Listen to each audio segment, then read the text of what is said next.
ആ നമ്മുടെ ഭാഗ്യമാ ഇങ്ങനൊരു പയ്യൻ നമ്മുടെ കുടുംബത്തിൽ വന്ന് കയറിയത്. പാഴൂർ അമ്പലത്തിൽ പോകുമ്പം അവന്റെ പേരിൽ ഒരു ചുറ്റുവിളക്ക് നടത്തണം.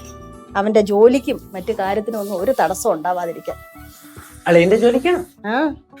അളിയന്റെ ജോലിക്ക് തടസ്സം വന്നാലും അളിയൻ എന്തിനാ മുമ്പാ? അളിയന്റെ ഫണ്ട് ഇരിക്കല്ലേ, അളിയ അടുത്ത ബിസിനസ് തുടങ്ങും. ഇത്ര തന്നെ. അങ്ങനെ ആമ്പിള്ളാര്, അല്ലാതെ നിന്നെ പോലല്ല. അപ്പൊ നമ്മുടെ തലക്ക് കൊള്ളാല്ലേ? அம்மா அப்படி சொல்லக்கூடாதம்மா. நம்ம கேஸ் வந்து ரொம்ப சூப்பர் தான். அவன் வெச்சடி வெச்சடி வெச்சடி ஏறுவான். കനാൻഡി കുറഞ്ഞത് ഒരു 1.5 വർഷമായിട്ട് കേശ് സൂപ്പറാ, കേശ് സൂപ്പറാ, കേശ് വെച്ചടി വെച്ചടി കേറും എന്നൊക്കെ പറഞ്ഞിട്ടേ ഞാൻ വെച്ചടി വെച്ചിട്ട് ഇറങ്ങിക്കൊണ്ടിരിക്കുക. ഇപ്പൊ ദയവ് ചെയ്ത് ഊത്തിരിക്കും പ്ലീസ്. പിന്നെ മുമ്മ, ഞാൻ എന്ത് പരിപാടി ചെയ്താലും എന്റെ കൂടെ അളിയനെയും കാണും. കാരണം എന്താ? അളിയ എന്റെ കൂടെ ഉണ്ടെങ്കിൽ നമുക്കൊരു ധൈര്യമാണ് എന്തും ചെയ്യാൻ.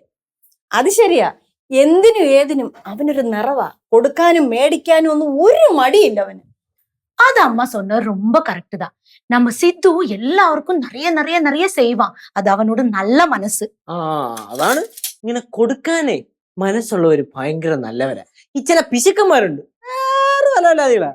അല്ലേ?